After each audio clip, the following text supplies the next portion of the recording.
The town of Cedar Furnace existed only because the sun knew how to bake mud into brick and iron into misery. It was 4 in the afternoon, maybe 5, but the light was so thick with red alkali dust it felt like the end of the world. The wind was the only thing that moved with purpose, coming off the high plains with a dry scrape, pushing tumbleweeds past the troughs and worrying the loose boards on the smithy. It made the windmill on the edge of town keen, a high metal scream that never stopped, twisting in the air like a clock winding down to a final, broken chime. That wind had sandblasted the sign for Sparrow's table until the painted bird was just a faded blue smudge. The dust lay thick on the lettering, a fine red powder that tasted like rust. The batwing doors of the eatery groaned open, admitting a sliver of the oppressive light. And then, a shadow. Tamsin Crowell did not walk in. She seemed to drift, pulled by a force she no longer had the strength to fight. She was mountain stock, built with strong bones, but starvation had whittled her down, leaving her angles sharp and her movements brittle. Her boots, worn through the sole, made almost no sound on the floorboards. She found a table by the window, the glass so fogged with grime and dust she was just a silhouette against the glare. She slid onto the bench, her body folding in on itself, trying to take up as little space as possible. Her hands rested on the warped wood of the table. They were not a young woman's hands. The knuckles were split, the skin cracked and stained from work and weather. She had not eaten in 2 days. The last memory of food was a dry biscuit shared with a coyote pup she'd found near the pass, and she figured the pup had gotten the better part of the deal. From the kitchen, a smell rolled out, thick and almost painfully sweet.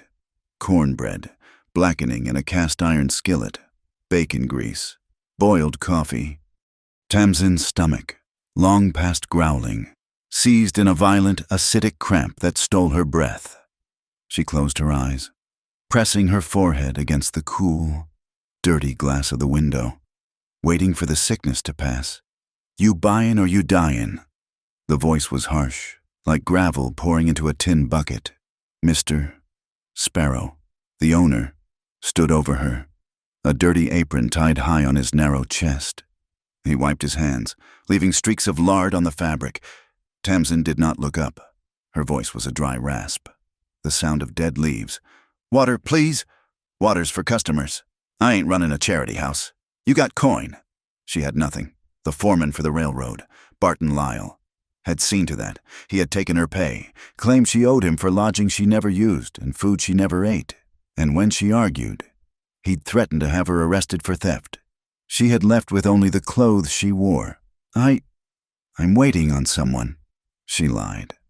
The lie felt heavy and useless on her tongue. Sparrow snorted. "That's what they all say." From a larger table in the center of the room, a laugh burst out, loud and wet. 4 men, thick with the new muscle and careless arrogance of the railroad survey crew, were watching her.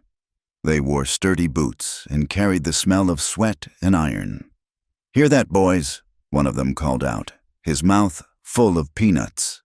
"She's waiting." "Waiting for a miracle, looks like," another one said. The first man tossed a handful of peanut shells, which scattered across the floor at her feet. They landed like insects. Tamsin flinched, pulling her boots further under the bench. The men laughed again, a harsh, barking sound that filled the small room. She stared at the shells, her vision blurring, her pride a thin, cracked thing. The eatery fell quiet. Not suddenly, but like water draining out of a tub. The only sound was the scrape of a chair leg on the wood floor, followed by a heavy, measured tread. A man stopped at her table. Tamsin did not look at him. She expected another voice, another joke, perhaps a hand on her shoulder. She braced herself for it. Instead, a plate slid into her field of vision and settled on the table with a solid click. It was heavy tin, piled high. A thick cut of roasted beef, dark with juices, sinking into a bed of beans, and beside it, half a loaf of dark bread. The steam rose from it in a way that seemed impossible in the dry room. She froze. Her eyes traced the rim of the plate. "Eat." The voice was low and rough. like sanding stone. It was not a request. It was not an offer. It was a command, simple and absolute. Then talk. Only then did she look up. He was still standing there, a tall man who seemed carved from the same worn, sun-beaten rock as the mesas outside. He was alone. His coat was frayed at the cuffs and the collar, the fabric softened by years of wind and work. His face was all plains and shadow, a thick mustache hiding his mouth and his eyes. His eyes were the color of gunmetal, and they were looking past her, out the window. This was Hollis Quaid. He ran cattle on Pinto Mesa, a place the locals said was haunted by bad water and solitude. He was a man who spoke maybe 10 words a week in town, and then only to buy grain or cartridges. He had been sitting in the far corner, his own meal just set before him. This was his plate. Tamsin stared at the food. The hunger was a living thing inside her, clawing at her throat, but the shame was just as strong. To take his food, in front of the men who mocked her. "I can't pay," she whispered, the words tearing at her throat. Hollis Quaid did not move. He seemed not to have heard. He just waited. Her hand, the one with the split knuckle, moved. It shook so badly she had to brace her wrist on the table's edge to pick up the fork. The metal was heavy. She stabbed at the meat. She missed. Her hand trembled, a violent, humiliating palsy. She tried again, spearing a piece of beef. She lifted it. She watched it rise, her entire world shrinking to the space between the plate and her mouth. She could not look at him. She could not look at the railroad men. She put the food in her mouth. The flavor was overwhelming. Salt, fat, iron. It was so rich it hurt. She choked, a dry cough, and forced herself to chew. She chewed slowly, deliberately, as the man had spoken. 1, 2, 3. She swallowed, and the food hit her empty stomach like a hot stone. For a moment, she thought she would be sick. The acid rose in her throat. She gripped the edge of the table, her knuckles white. She fought it down. She would not be sick. She would not waste this. Slowly, she cut another piece. Her hand was steadier now. She focused on the knife, on the sound it made scraping the tin. She cut the meat into small, precise squares. She counted them. 1, 2, 3. She ate a bean. She counted.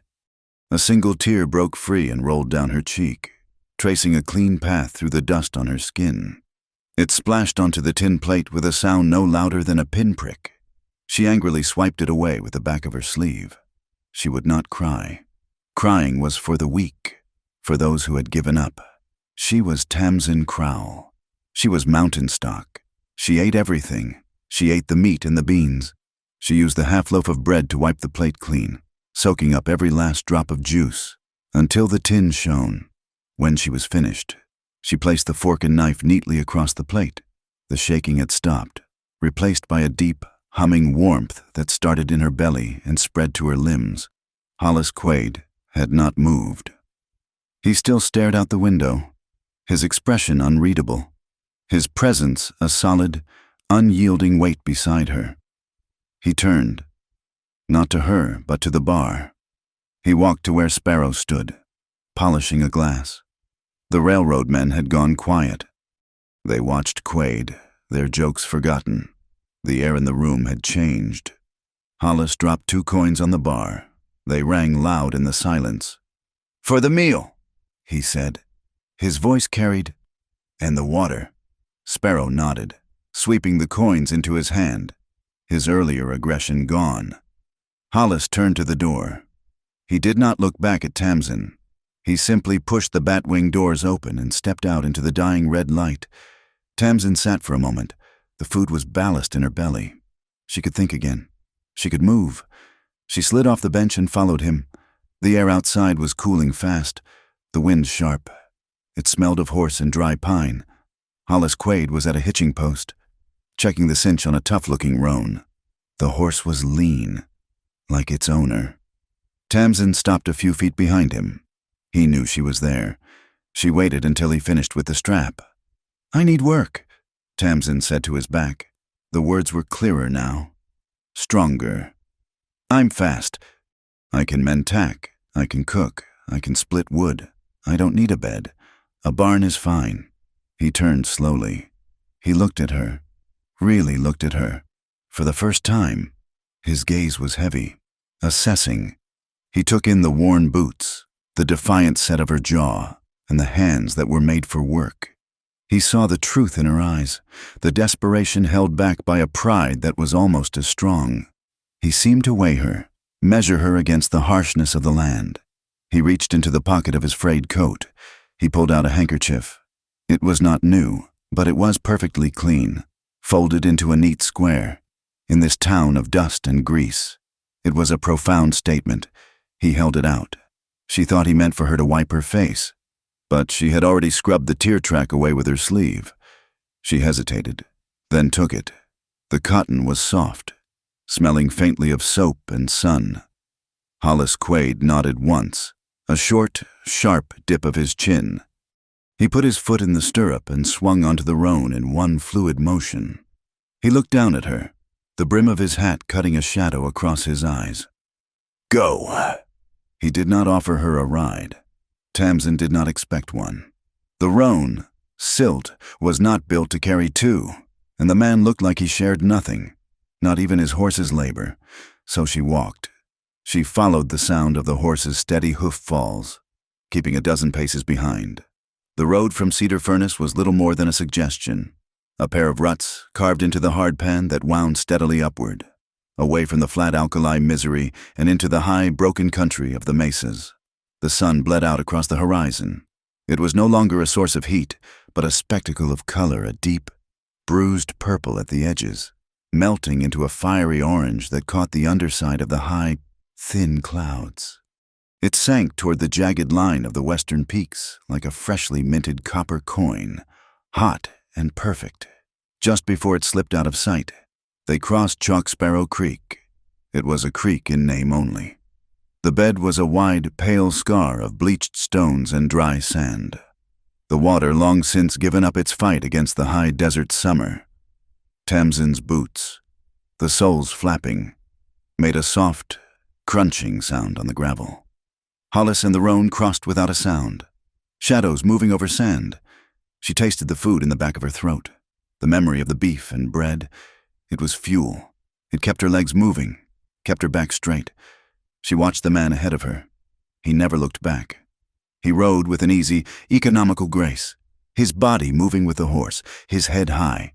He was a man accustomed to the empty spaces, comfortable in a silence so vast it would drive other men mad. The air grew thin and cold. The last of the light vanished, and the sky opened up, a deep, star-choked indigo. The world was reduced to the silhouette of Hollis Quaid against the skyline and the gravel shifting under her feet. After what felt like hours, he finally reined in the roan.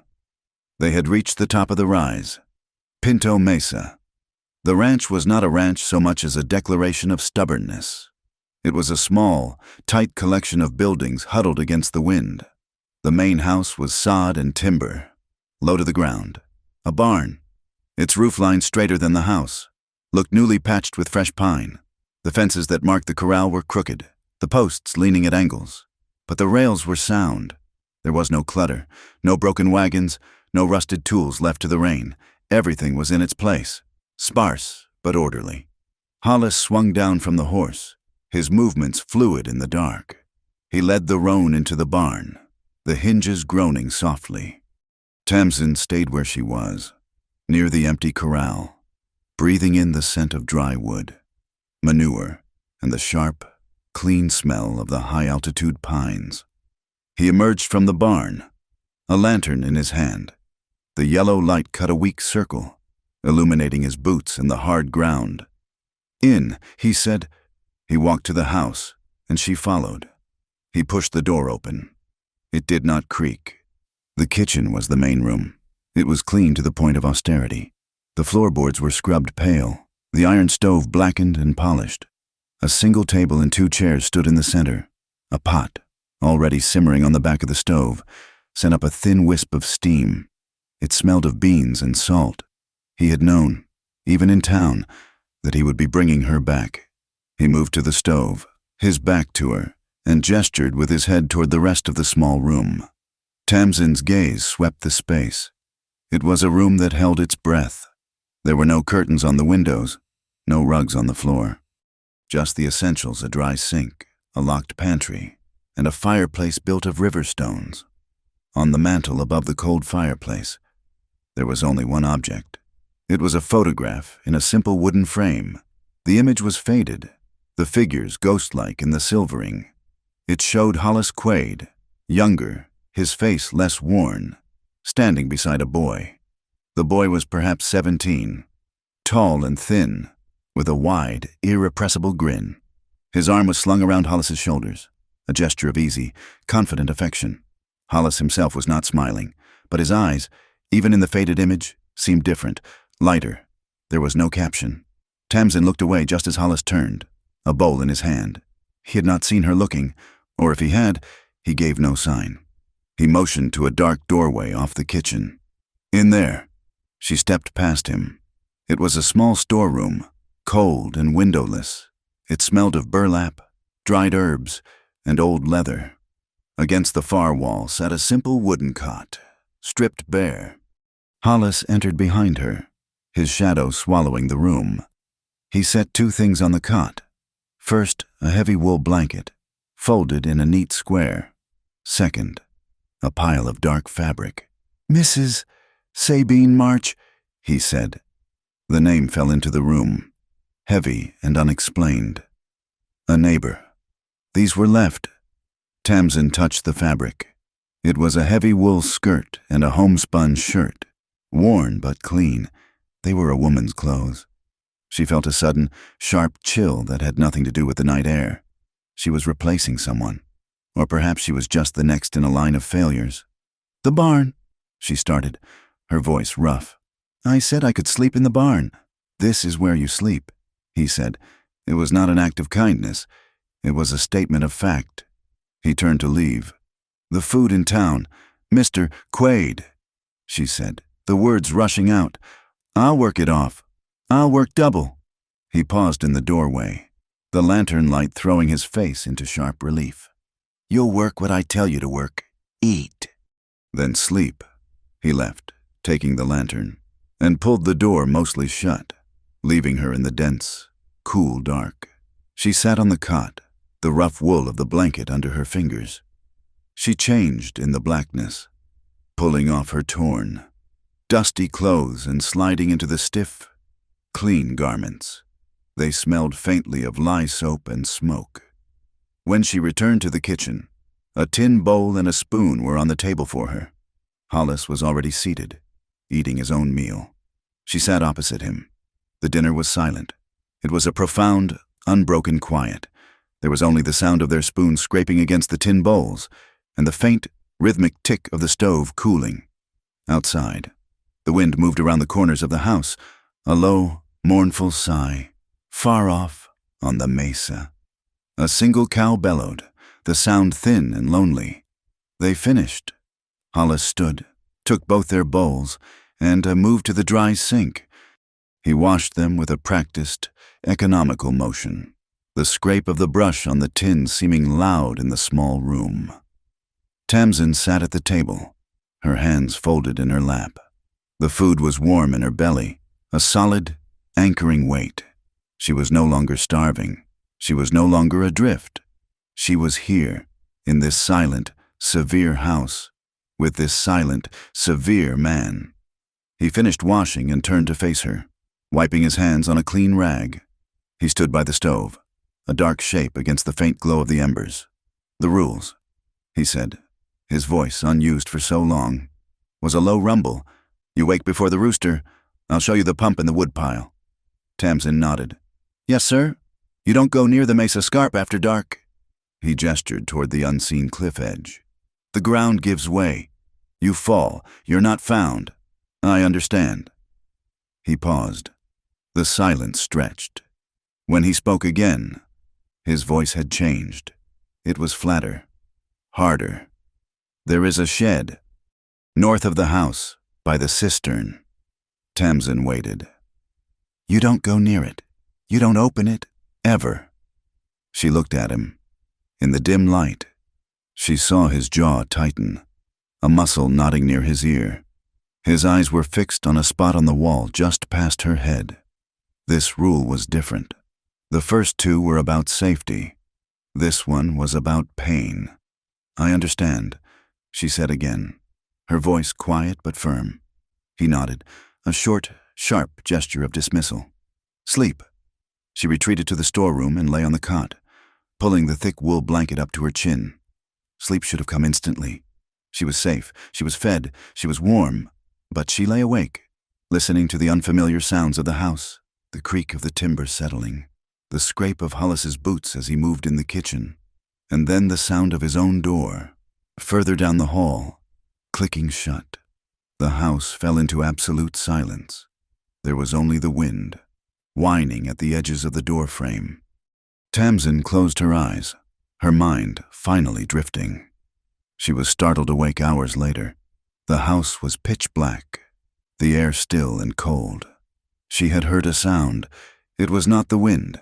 It was not the house settling. It was a sharp, metallic rattle. A clack, clack, click.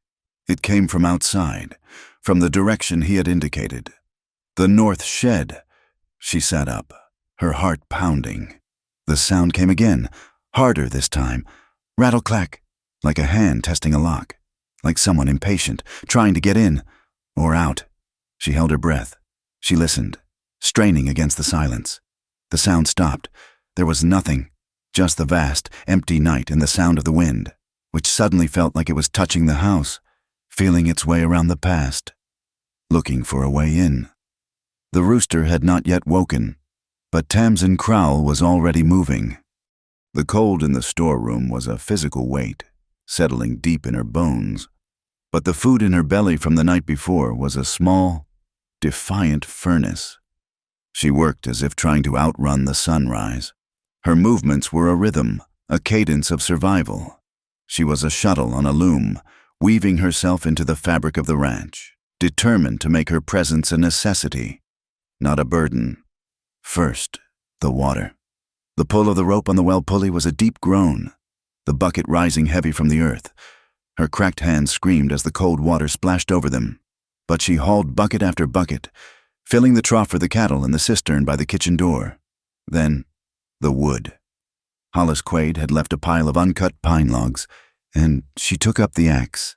She was strong, with the lean, durable strength of the mountains. The thud of the axe striking the wood was the first sound to break the high desert silence, a steady, percussive beat. She did not just chop, she split, and then she stacked. She found the existing woodpile in a state of careless disarray and rebuilt it, organizing the kindling from the larger logs, creating a structure that would shed water and dry evenly. Hollis emerged from the house as the sky turned a pale, bruised gray. He carried his rifle and a saddle. He stopped, watching her. She did not pause in her work, the axe rising and falling. He noted the reorganized woodpile, the filled cistern, the steam rising from the horse trough. He said nothing. He simply turned, saddled the roan, silt, and rode out toward the high mesa, a dark shape moving against the new light. When he was gone, she allowed herself a moment to breathe, her hands aching, her back tight. She went inside. The kitchen was cold. She built a fire in the stove, her movements quick, using the kindling she had just split. She found the coffee, ground it, and set a pot to boil, filling the austere room with the first good smell it had known in days. She found his mending basket. It held only a few items, all in desperate need of repair. She pulled out a heavy oilskin rain slicker. It was torn badly at the shoulder, the canvas ripped from collar to armpit. She threaded a heavy-gauge needle, her fingers, though chapped, surprisingly nimble. She began to stitch, her work small, tight, and strong, reinforcing the seam, making it stronger than it had been before. She was not just mending a tear, she was sealing a breach. She was so focused on the rhythm of the needle passing through the stiff canvas that she did not hear the buggy approach. A knock on the open door made her jump. A man stood on the threshold, removing a dusty bowler hat. He was older, with a neatly trimmed gray beard and eyes that were shockingly blue and deeply tired. He carried a black leather bag. "Morning, miss," he said, his voice gentle. "I'm looking for Hollis, Dr. Enoch Vale." He rode out. Tamsin said, standing, "But the coffee is hot." He always rides out. The doctor sighed, stepping inside as if he owned the place, though he moved with a visitor's respect, especially when he knows I'm due. He placed his bag on the table. "And you are?" "Tamsin Crowell. I work for him." "Doctor." Vale looked at her, his gaze clinical but not unkind. He saw the cracked hands, the worn clothes, and the lingering exhaustion behind her eyes. "Do you indeed? Well, I suppose I'll wait. That coffee smells like a kindness." She poured him a cup. He drank it black, warming his hands around the tin. Tamsin returned to her seat by the stove, picking up the rain slicker. "That's his," the doctor said, nodding at the slicker. "Been torn since the spring thaw. He's a man who lets things stay broken." Tamsin just stitched. They sat in silence for a long time. The doctor seemed content to wait, his gaze drifting to the empty fireplace, to the single photograph on the mantel. "You've met the ghost, then?" "Doctor," Vale said quietly. Tamsin's needle paused. She looked at the photograph of Hollis and the smiling boy. "His nephew?" The doctor supplied, his voice low. "Evan Quaid. The boy was the only thing holding this place together. Bright as a new dollar, that one." Tamsin remained silent, her eyes on her work. "Hollis hasn't been right since the boy vanished. It's been, good Lord, almost 2 years now. Vanished. Not died. Vanished." The word hung in the air, heavy with uncertainty. "He got into a scrape." "Doctor," Vale continued, talking more to the room than to her. "A fight down at the railroad camp by Chalk Sparrow Creek. Some dispute over pay. Or perhaps something he saw. Those railroad crews. They're not gentlefolk. They play by their own rules." Tamsin's heart gave a single, hard thump. Railroad camp. Dispute over pay. "Evan was hot-headed," the doctor said, shaking his head. "Said he was going to expose them for something, rode down there, and never rode back. They found his horse, but not him." The front door creaked. Hollis stood there, his face like thunder. He had clearly been listening. "Enoch," Hollis said, his voice flat. "You're early. I'm on time. Hollis, you're just avoidant." The doctor said, unfazed. He stood, picking up his bag. "Let me check those ribs. They're fine. They're not. You're favoring your left side again. Sit." Hollis shot a dark look at Tamsin, who immediately busied herself with the slicker. Her head bent, though her ears were burning. Hollis sat at the table, his face rigid, and unbuttoned his shirt, revealing a latticework of old, puckered scars across his ribs. As the doctor probed and pressed, Tamsin heard their low murmurs. "You're pushing yourself too hard." Vale said, "The ranch needs work." "The ranch needs a master, not a martyr." "And you've hired help." The doctor glanced at Tamsin. "Don't drive this one away. Don't exile yourself further. Hollis, a wound in the heart won't heal if you keep pushing people out." "I'm not pushing," Hollis grated, wincing as the doctor pressed a tender spot. "I'm maintaining. You're preserving a wound. It's not the same as healing." "Doctor," Vale finished his examination, packed his bag, and left a small tin of salve on the table. He nodded to Tamsin, his blue eyes filled with a quiet pity, and left. Hollis buttoned his shirt, his movement stiff. He ignored the salve. He looked at Tamsin, who was finishing the final stitch on the slicker. She knotted the thread and bit it clean. She held the coat up. The seam was straight, tight, and waterproof. He took it from her without a word, examined the stitch, and hung the slicker on a peg by the door.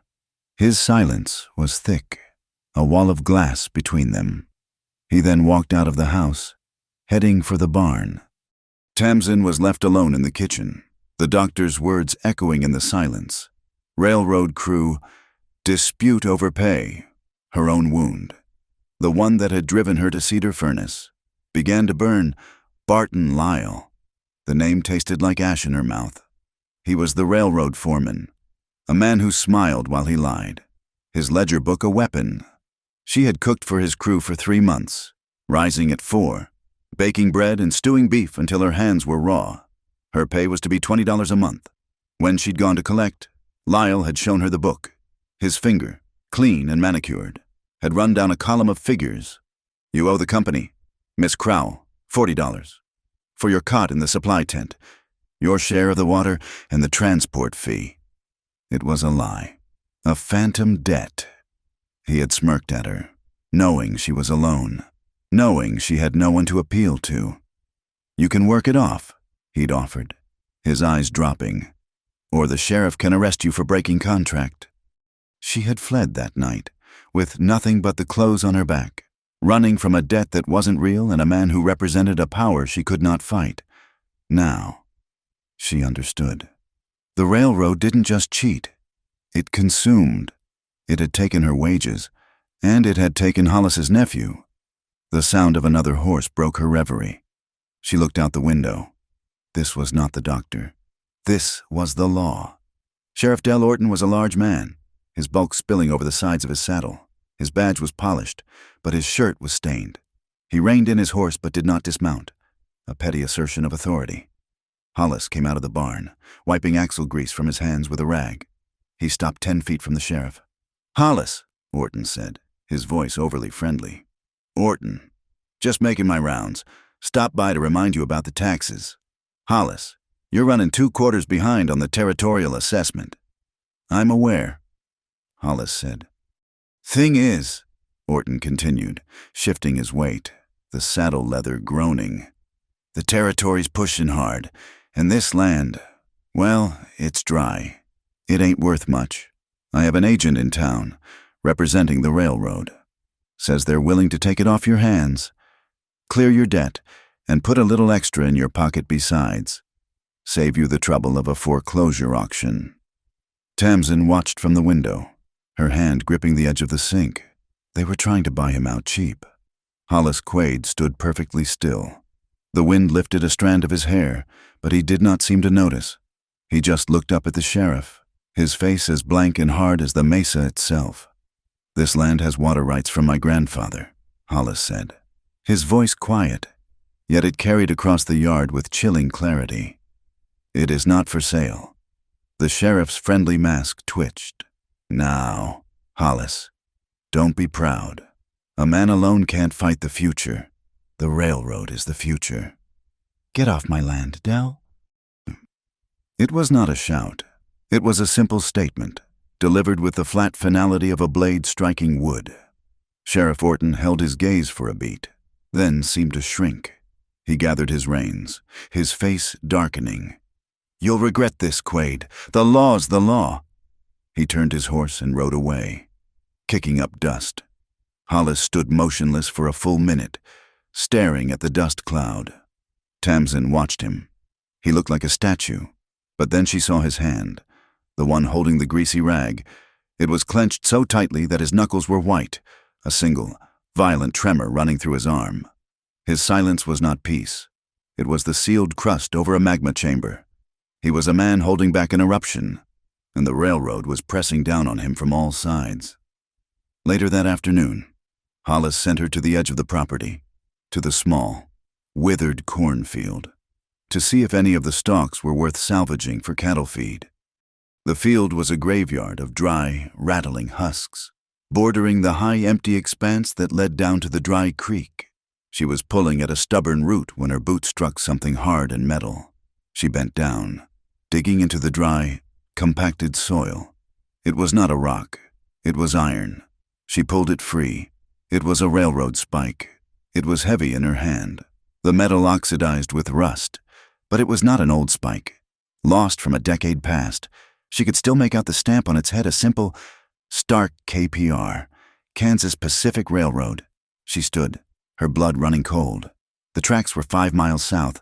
There was no reason for a spike to be here, in Hollis Quaid's dead cornfield, miles from the nearest line, unless it was a marker, a survey stake, a claim.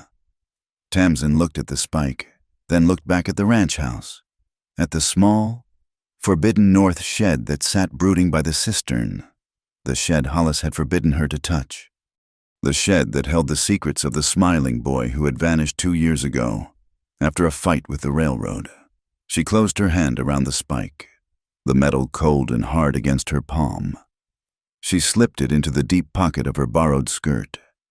It was an accidental clue, a piece of iron that connected the sheriff's threats, Barton Lyle's cruelty, and Evan Quade's disappearance. It was a weapon, and she was standing on the battlefield. The silence on Pinto Mesa was no longer a void. It had become a space they shared. Hollis began to teach her, not with words, but with actions. The work was the conversation. He found her one morning struggling with a length of stiff rope at the corral. She was trying to mend a break in the rail, her fingers fumbling with a clumsy square knot.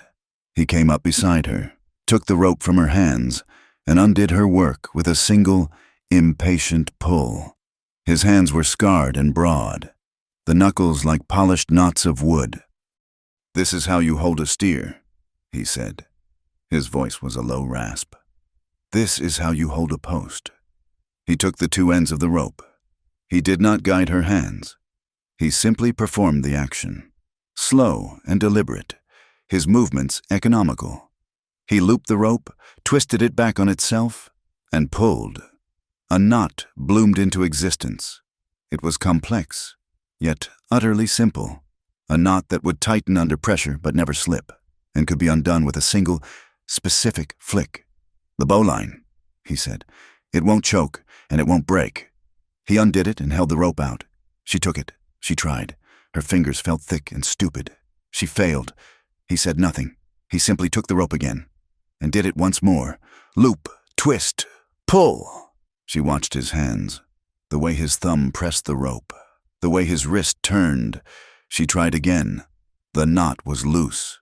Wrong. They stood there for nearly 20 minutes, in the sharp morning sun, the cattle watching them with dumb curiosity. He did not sigh. He did not grow impatient. He just tied the knot, and she just watched until, finally, her hands mimicked his. Loop, twist, pull. The knot seated itself, clean and tight. She looked at him, a small flush of pride on her high cheekbones. He just nodded. Again. He was teaching her to stay. It was not a request, but a transmission. He was giving her the language of the place, a language of rope and wood and wind. That night, he found her staring up at the sky, a blanket wrapped around her shoulders. The stars were so thick they looked like spilled salt. He stood beside her, not too close, and pointed.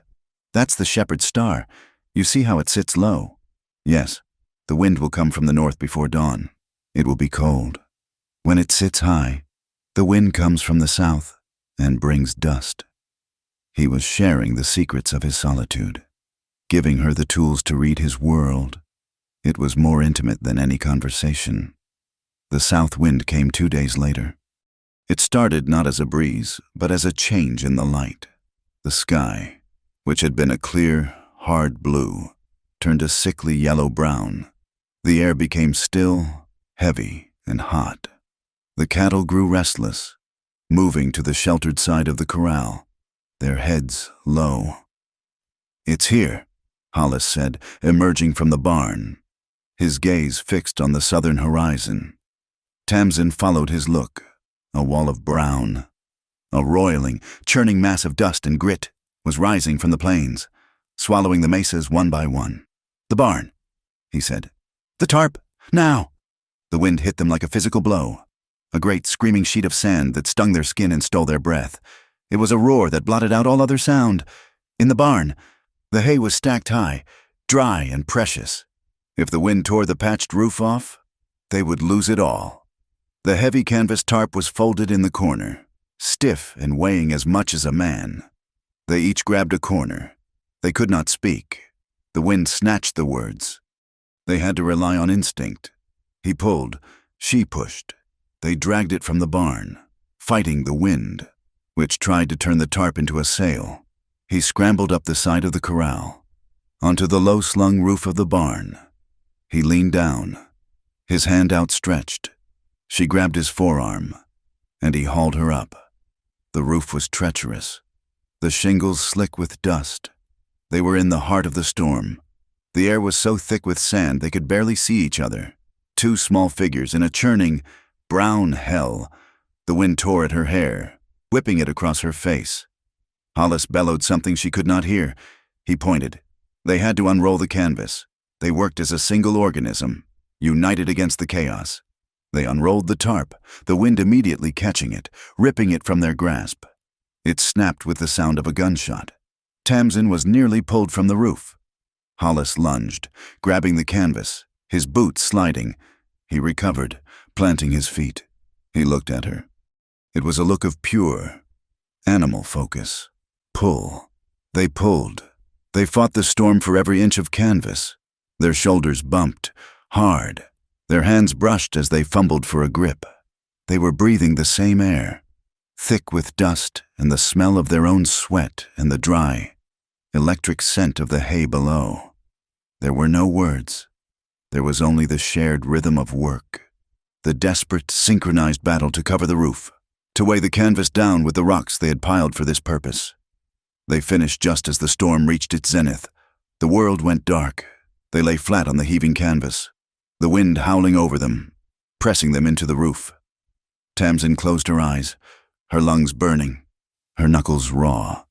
Beside her, she could hear Hollis's breathing, a harsh, ragged pant that matched her own. They had saved the hay. The storm passed as quickly as it had come, leaving the world scoured, coated in a fine red powder. The sun returned, weak and watery. They climbed down in silence, their bodies aching. That night, Tamsin did not make beans. She had spent the morning exploring the locked pantry, which Hollis had finally opened for her. In the back, she found a tin of smoked paprika, a string of dried chilies, and a small, precious sack of flour. Hollis had slaughtered a steer weeks ago, and she had seen the oxtail, a piece he clearly did not know what to do with. The kitchen, which had been a place of austere silence, was transformed. It filled with the rich, complex smell of slow-simmered beef, of chili and garlic and thyme. It was the smell of a home, not just a shelter. When Hollis came in from the barn, he stopped in the doorway. He looked at the stove, at the pot, at Tamsin. She put a bowl in front of him. It was a deep, dark red stew, the meat falling from the bone. He sat. He looked at the bowl for a long time. He picked up his spoon. He was a man bracing for the familiar, for the bland fuel of survival. He took a bite. He did not move. He simply held the spoon, his eyes fixed on the table. Tamsin watched him, her heart in her throat. Slowly, the iron mask of his face began to change. The muscles in his jaw, permanently clenched, softened. The hard lines around his eyes, etched by sun and grief, eased. A faint, almost imperceptible tremor ran through his shoulders. He looked up at her, and for the first time, Hollis Quaid smiled. It was not a laugh, it was not a grin, it was a small, pained, and utterly genuine lifting at the corners of his mouth. It was the smile of a man who had forgotten that food could be a pleasure, that life could hold a spark of warmth. He looked at her, and his eyes were clear. He took another bite. Later, they sat on the porch. The air was cold and clean after the storm. The wind had died, leaving a profound stillness. He was in his chair. She was on the top step, wrapped in her blanket. "I worked for the railroad," Tamsin said, her voice quiet, addressing the darkness. "Back in the camps, as a cook." Hollis said nothing. He just watched the horizon. "They cheat you," she continued, the words coming easier now. "The foreman, a man named Barton Lyle. He keeps a ledger. He said I owed them money, said I owed for my bed, for water." She ran her cracked thumb along the grain of the porch step. "It was a lie, a false debt to keep me there. I ran." She had told her half-truth. She had not mentioned the spike she had found, or the doctor's story about Evan. She was offering him a piece of her, to see if he would reject it. Hollis sat in silence for a long time. The night grew colder. A chill wind snakes up from the dry creek bed, making Tamsin shiver. She heard him move, His chair scraped. He stood and went inside. She thought he had left, that the conversation was over, that she had said too much. He came back out. He was carrying his old, frayed coat, the one he wore in town. He stopped behind her. He did not speak. He simply draped the heavy wool coat over her shoulders, pulling it snug. The fabric was warm from his body and smelled of leather and wood smoke, and the faint, clean scent of lye soap. His hands rested on her shoulders for just a second, the weight of them a solid, protective presence. Then, as if he had touched a hot stove, his hands jerked back. He pulled away quickly, almost violently, as if afraid of his own gesture. He retreated to his chair, plunging the porch back into a thick, charged silence. Tamsin pulled the coat tighter. It was an answer. He had not questioned her. He had not probed for details. He had simply offered her his warmth. They sat like that for an hour, in the shared, cold dark. A sound broke the stillness. Not the wind, not a coyote. The soft crunch of a boot on the gravel path. Hollis was on his feet in an instant, his body tense, his hand moving toward his belt. A figure emerged from the shadows. A woman, moving with a quick, nervous energy. She wore a dark riding skirt and carried no lantern. "Hollis." The voice was a low, smoky whisper. "Prue, what are you doing up here?" His voice was tight, suspicious. "I'm not here for you." The woman stepped into the weak light from the kitchen window. It was Miss Prue Gantry, the woman who owned the Sparrows Table building and ran the saloon next door. Her face was sharp, intelligent, and worried. She looked at Tamsin. "I'm here for her, for Miss Crowell." Tamsin stood, clutching the coat. "Me. I was there," Prue said, moving closer, her voice dropping. "At Sparrows, I saw what happened. I saw Hollis feed you, and I saw the railroad men who laughed." "I don't understand." "One of those men, the loud one. He works for Lyle. He was in my saloon tonight, drunk, bragging." Prue reached into her sleeve and pulled out a folded piece of paper. He was showing this off. A page from Lyle's own ledger. He thought it was a fine joke. She pressed the paper into Tamsin's hand. Tamsin unfolded it. It was a ledger page, torn from a book. Her name was at the top. Tamsin Crowell, cook, and below, a list of charges. Cot $10, water $5, transport $25, and at the bottom, a scrawled, unfamiliar signature next to a final sum $60. "He's been doing this to all the girls who can't read well," Prue whispered, her voice fierce. "He forges their mark. That's not your signature, is it?" "No," Tamsin breathed. The lie was deeper, the theft greater than she had even known. "Lyle is using these false debts to hold his crews, to keep them from running, and to take their pay. This is proof." Tamsin stared at the paper. The numbers swam before her eyes. This single piece of paper was her shame, her rage, her accusation. She closed her hand, crushing the paper into a tight ball. Her entire body went rigid. The fear she had felt running from the camp, the hunger she had felt in the eatery, it all burned away, leaving something cold, hard, and perfectly clear. Her spine felt like a rod of steel. Hollis, standing in the shadows of the doorway, watched her. He could not see the paper. He had not heard the whisper, but he saw her face. He saw the shift. He saw the meek, grateful woman he had fed disappear, replaced by someone else.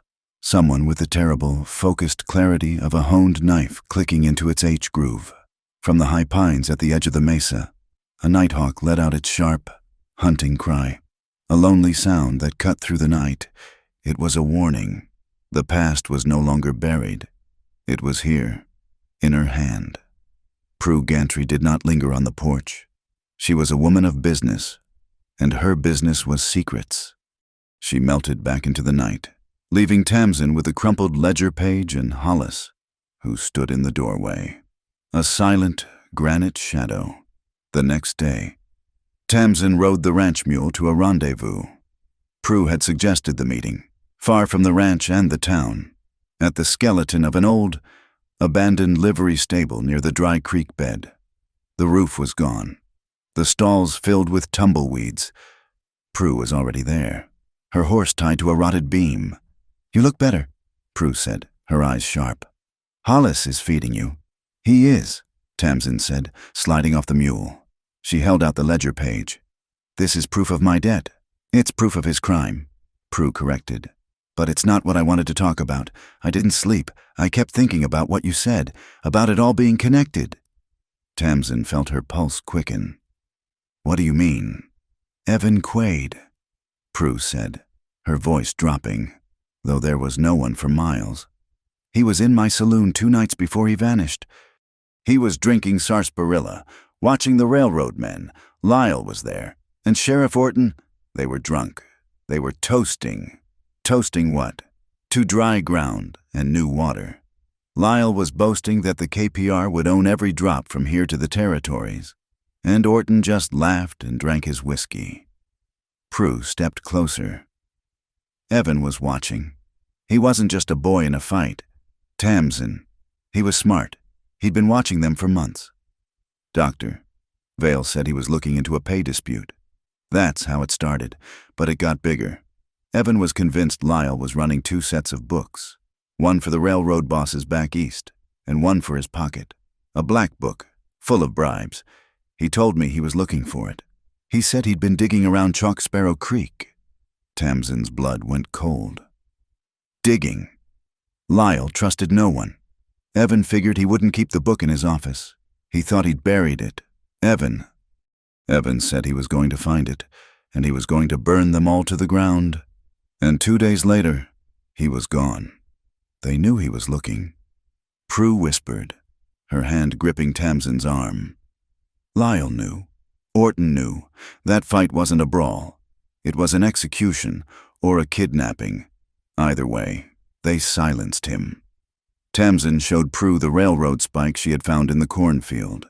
Prue's face, already grim, hardened. "They're not just threatening to buy Hollis out," Prue said. "They're already marking his land. They're going to take it, and they're using the sheriff to make it legal. You need to warn him." Tamsin rode back to Pinto Mesa, the mule's plodding pace feeling agonizingly slow. The spike was heavy in her pocket. The lies on the ledger page felt like acid. She found Hollis mending a bridle in the barn, his movements methodical, his face closed. "Hollis," she said, her voice tight. He grunted, not looking up. "It wasn't just a fight. Evan wasn't just in a scrape." His hand stopped. The leather strap fell to the dirt floor. He looked up, his eyes suddenly and terrifyingly blank. "What did you say?" "I spoke to Prue Gantry. Evan was investigating Lyle. He was looking for a black book, a bribe book. He told Prue he was digging near the creek." Hollis stood slowly. He was a tall man, and in the confines of the barn, he seemed to swallow the light. "You have been gossiping in town." "I have been surviving, just like you." She pulled the railroad spike from her pocket and threw it onto the workbench. It landed with a heavy, metallic clang. "I found this in your cornfield. They're surveying your land. Hollis, they're not waiting to buy. They're taking." He stared at the spike, his face ashen. "Lyle and Orton. They're in it together." Tamsin pressed, her voice rising. "They're stealing the water rights. That's why they want this land. That's why the taxes are due. Evan knew. He found something, and they killed him for it." Be silent," Hollis roared, his voice cracking like dry timber. He lunged past her, out of the barn, his boot striking the hardpan. "No," Tamsin said, following him. "I won't be silent. I won't let them." She stopped. He was not walking to the house. He was walking to the north shed, the forbidden shed. He was standing in front of it, his back to her, his shoulders rigid. She walked up to him, her heart pounding. "What's in here? Hollis, why did you forbid it?" "Get away from the house," he said, his voice a low, dangerous growl. "Take your things and go." "No, not until you tell me." He turned on her, his face a mask of such profound anguish that she took a step back. His eyes were not angry. They were broken. "It's his," Hollis whispered, the word torn from his throat. "It's his room." The lock was not to keep people out. It was to keep the memories in. He was my brother's son. I raised him. Right here. His hand touched the wooden door of the shed, a gesture of almost unbearable tenderness. He was 17. He was everything. The dam of his silence. The wall he had built for 2 years. Crumbled. The words poured out, harsh and ragged. He came back the night before. He was excited. He was alive. He said he had it. Hollis's voice broke. He said, "I got it. Uncle, I got the proof." He said they were diverting the aquifer, miles up, forging the water transfer papers. He said he had the evidence to pull the plug on the whole KPR land grab. Hollis leaned his forehead against the door. "I told him he was a fool. I told him to let it go, to leave the railroad to its business." He rode out the next morning. He said he was going to the county seat to show the papers to a federal marshal. He never made it past the creek. Silence fell, heavy and absolute, broken only by Hollis's ragged breathing. Tamsin stepped forward. She put her hand on his arm. He did not pull away. "You're right," she said, her voice soft but fierce. "You keep your silence. You keep it wrapped around you like a shroud. You keep it so the pain stays the same, so it doesn't change shape, so you don't have to face it." She looked from his face to the door. "But silence also buries the justice. Hollis, it buries it right next to the body." She held up the crumpled ledger page from her own pocket. "This is my proof. This is Lyle's signature on a false debt he used to try and own me. He is a thief and a liar." She pointed to the spike. "That is your proof. He is surveying your land. He took your boy. He took my wages. They are the same man, the same crime. I will not be silent. What is in this room? Hollis, did he leave it here?" Hollis looked at her, his eyes searching her face. He saw her anger, her determination. He saw his own vengeance reflected back at him. He reached into his pocket, his hand trembling. He pulled out a small, brass key. He did not give it to her. He turned, his hand shaking so badly he could barely fit the key in the lock. He turned it. The mechanism clicked, loud in the stillness. He pushed the door open. The air that came out was cold and still, thick with the smell of dust, old leather, and faintly of boy. It was not a shed. It was a room, a simple cot, neatly made, a small wooden desk. On the wall, a map of the territory. And sitting on a wooden sawhorse in the center of the room, a western saddle, oiled and ready, as if waiting for a rider who was only momentarily late. In the corner, under the desk, sat a small, domed chest. It was locked. Hollis moved to it as if in a dream. He used a second, smaller key from his ring. He lifted the lid. Inside were not clothes, but tools, a few school books, a geologist's hammer, and 2 items. The first was a map, hand-drawn on a piece of oilcloth.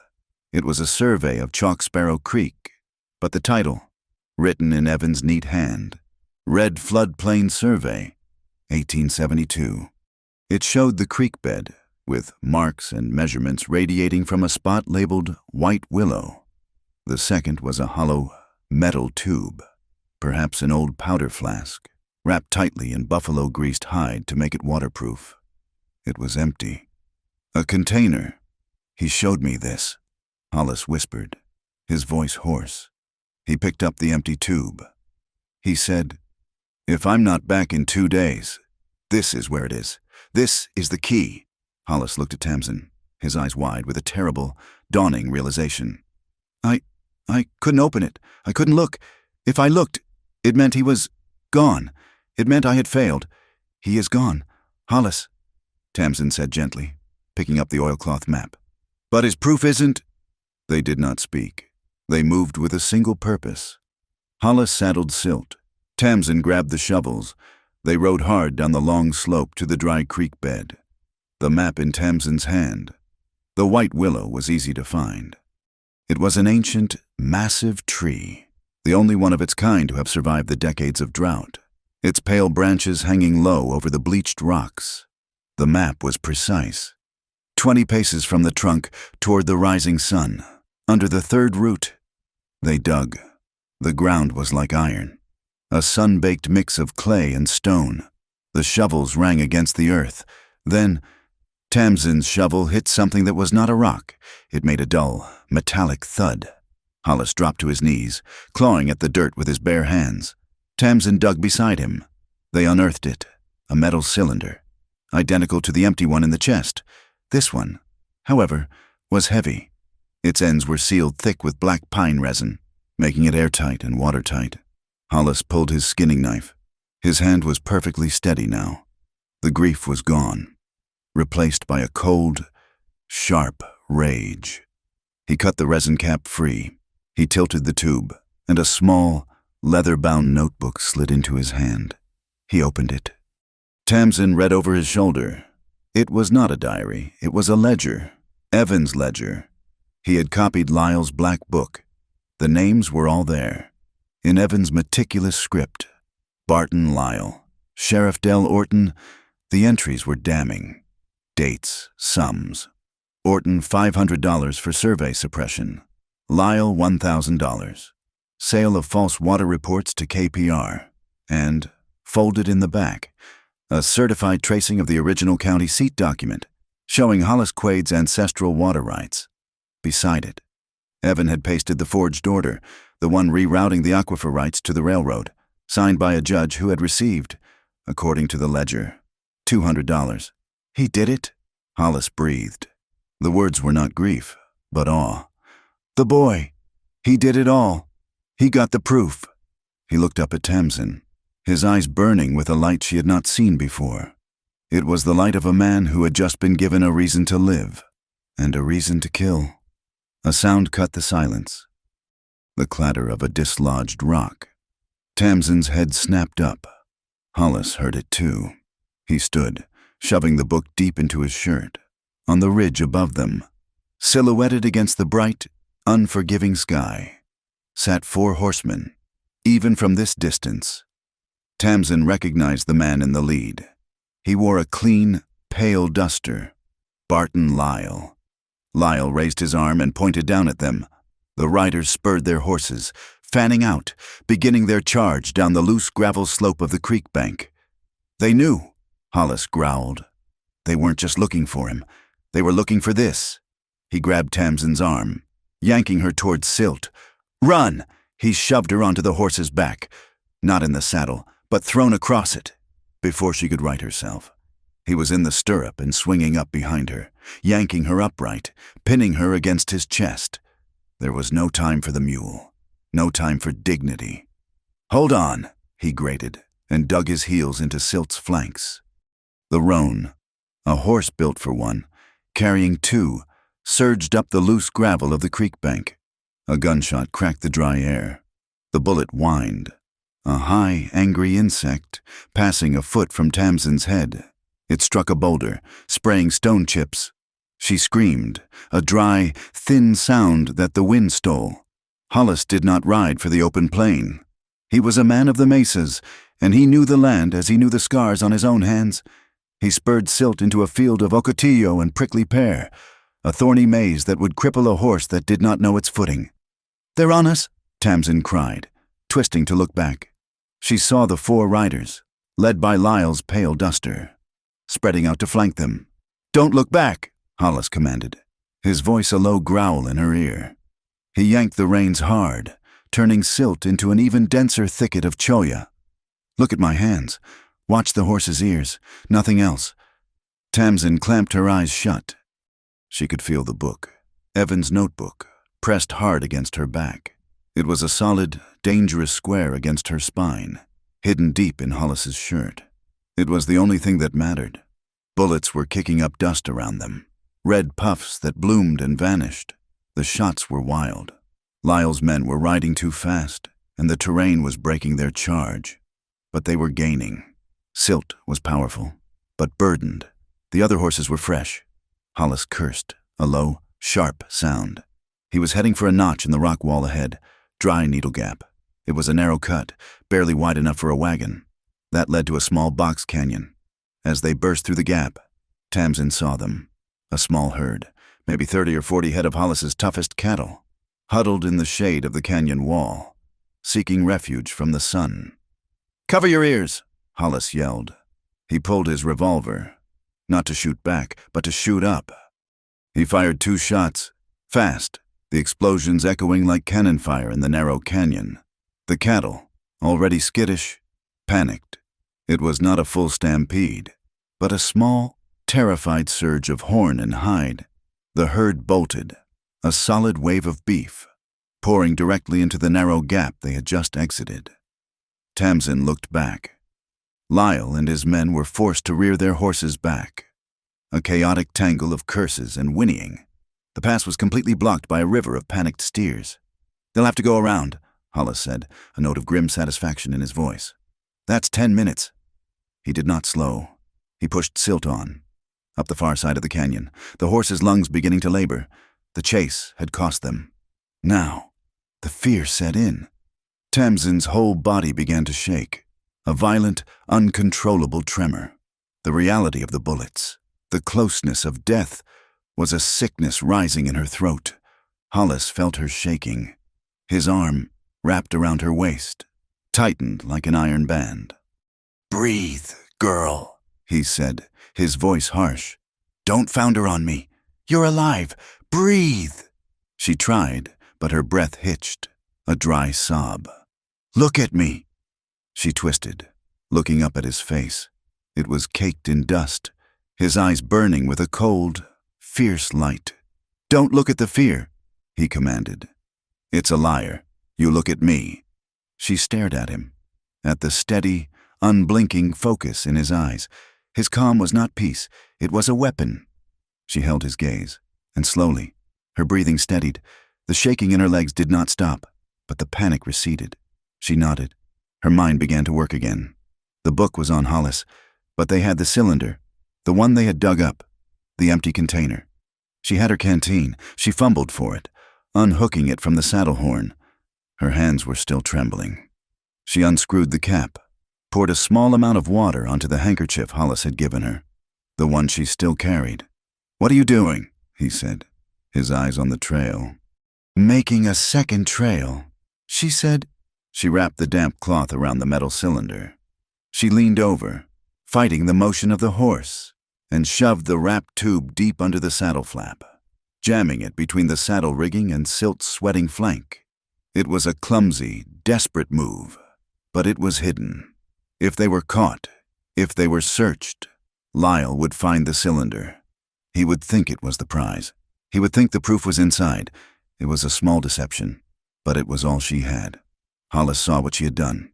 He gave a single, sharp nod of understanding. They rode on, Silt's pace slowing. The horse was spent. Hollis urged him up a final, steep trail, the animal's sides heaving. They reached a flat expanse of rock, dominated by a strange formation. It was a small, open-air chapel, carved by wind and time from the juniper-studded sandstone.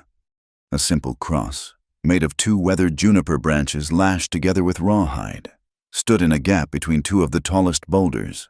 This was Juniper Rock Chapel. They slid off the horse.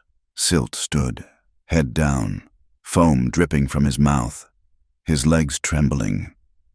Hollis ran a hand down the horse's neck, his voice a low, soothing rumble.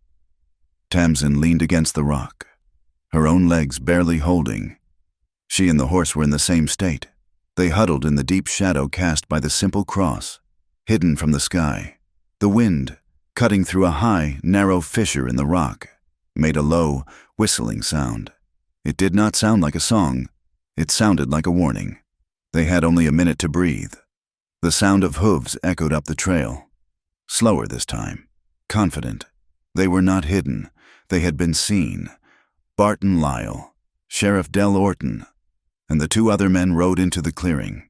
They fanned out, creating a half circle, blocking the only way down. Lyle dismounted, brushing dust from his pale coat. He was smiling, a thin, satisfied expression. "A good run, Miss Crowell," he said, his voice conversational. "You have spirit. I admire that. But you're a thief. You stole my ledger." Sheriff Orton dismounted, his face slick with sweat, He did not look comfortable. He was holding a piece of paper. "Tamsin Crowell," he said, his voice trying for official. "I have a warrant for your arrest.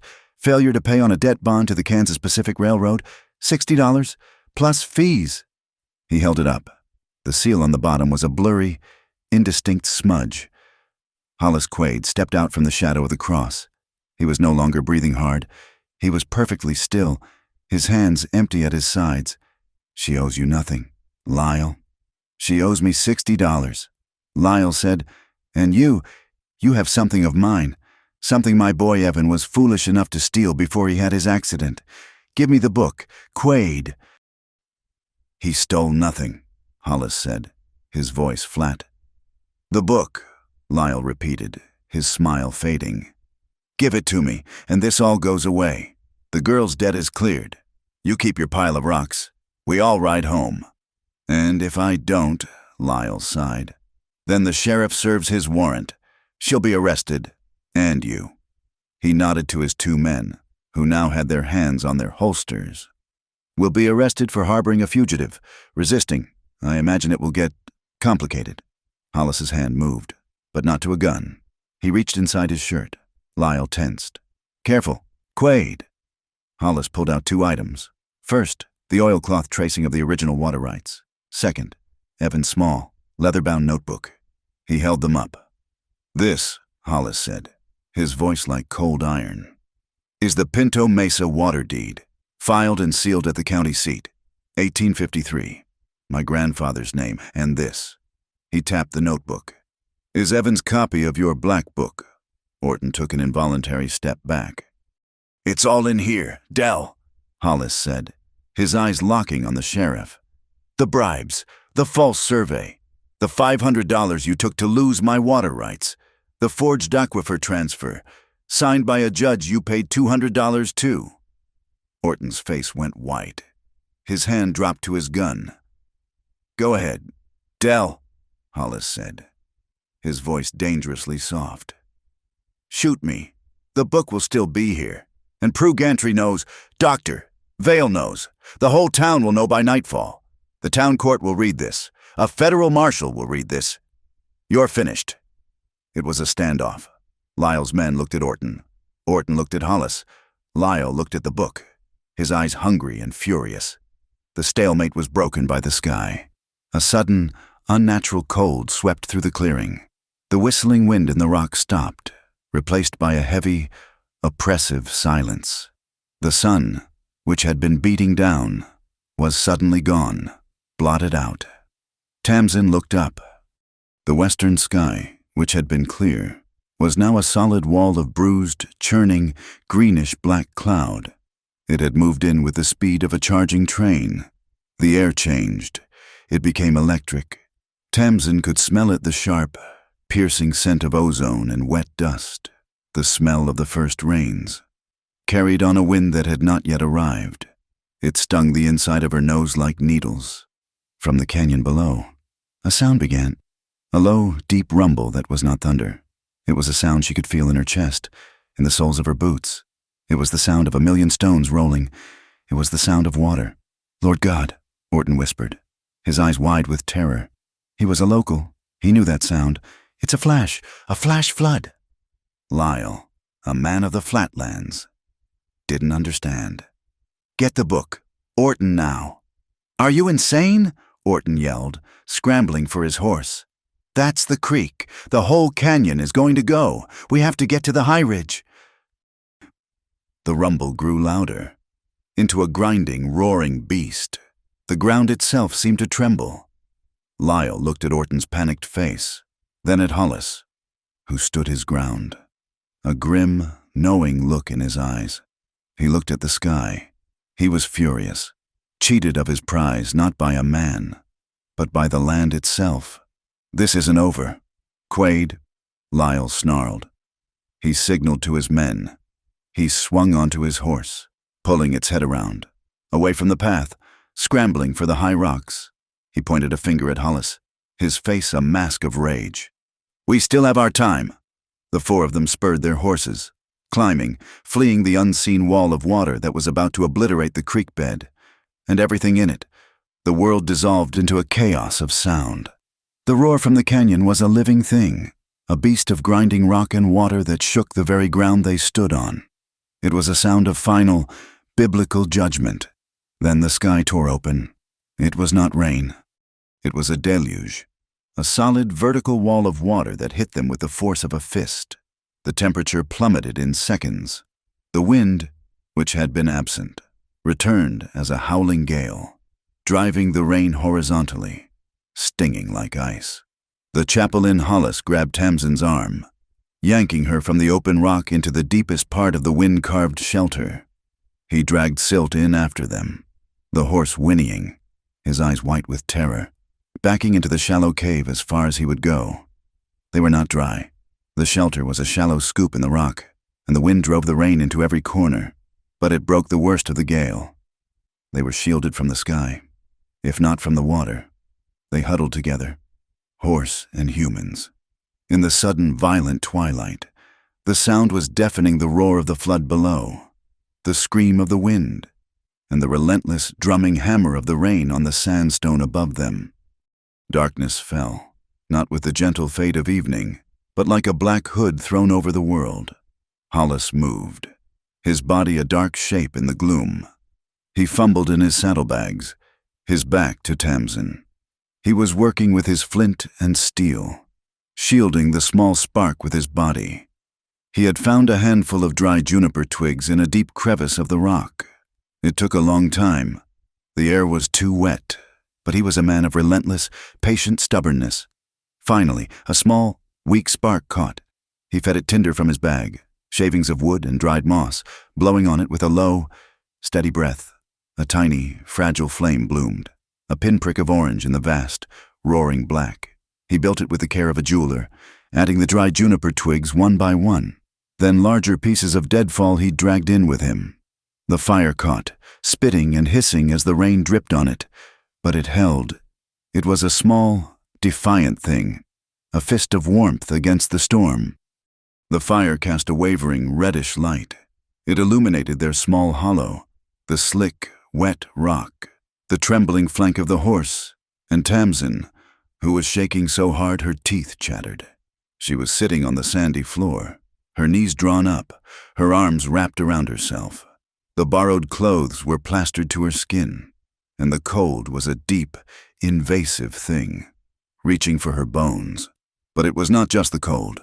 The firelight flickered, and in its unsteady glow, she saw Lyle's face again. She saw the bullet kicking up dust. She heard the whine of it past her ear. She saw the dark, swirling water of her own near death, the phantom debt, the smiling cruelty of the man who had tried to own her and then kill her. A dry sob, a gasp of pure terror, escaped her. She pressed her face into her knees, trying to muffle the sound. Hollis, who had been tending the horse, turned. He looked at her, his face carved into planes of light and shadow by the fire. He saw her. He saw the shaking, the smallness, the utter terror that had finally broken through her strength. He moved to his saddlebags and pulled out the thick wool blanket he kept rolled there. It was damp, but the inside was dry. He also grabbed his own coat, the one he had given her on the porch, which she had returned to him. He walked over to her. He loomed above her, a large, dark presence. He laid his coat over her shoulders, the same gesture as before. He unfolded the blanket and began to drape it over her, his movements stiff, almost clinical. "The cold will pass," he said, his voice a low rumble beneath the storm. "The rain will stop." He finished arranging the blanket. He had done his duty. He had provided fire and cover. Now, he did what he had always done. He began to pull away, to retreat to his own side of the fire, to give her the space and privacy of his solitude. "Don't!" The word was so small, a whisper against the roar of the rain. He barely heard it. He froze. Tamsin had lifted her head. Her face was streaked with rain and tears. She had reached out, her hand closing around his wrist. Her grip was not strong, but it was absolute. He looked down at her hand, at her pale, chapped fingers locked on his arm. "Don't go," she said, her voice stronger now, though it trembled. She held his gaze. her eyes wide and clear in the firelight. There was no artifice, no shame. It was a plea. Not unless you want to, but if you want to stay, please stay. He did not move for a long time. The fire crackled, spitting a shower of sparks. The wind howled. He looked at her hand, and then at her face. He saw her fear, but he also saw her choice. She was not a victim. Huddled in the dark, she was a woman, reaching for another human being. The silence between them stretched, thick and profound. It was the answer. Slowly, as if moving a great weight, Hollis Quaid sat. He did not sit across from her. He sat beside her, on the cold sand, his back against the same rock. He sat close enough that his thigh, damp with rain, brushed against her arm. The contact was electric, a jolt of simple, human warmth that cut through the cold, wet fabric. He stared into the fire, his jaw set, his body rigid. He was not used to this. He had not shared a space, a warmth, with another person in 2 years. He had forgotten how Tamsin, feeling his warmth, his solid presence beside her, let out a long, shuddering breath she had been holding. The shaking in her limbs began to ease. She leaned her head back against the rock. He was still wearing his wet shirt. She could smell the rain on him, and the wood smoke, and the faint, masculine scent of his skin. She had to know. She had to be sure. She was so tired of being afraid, of being alone.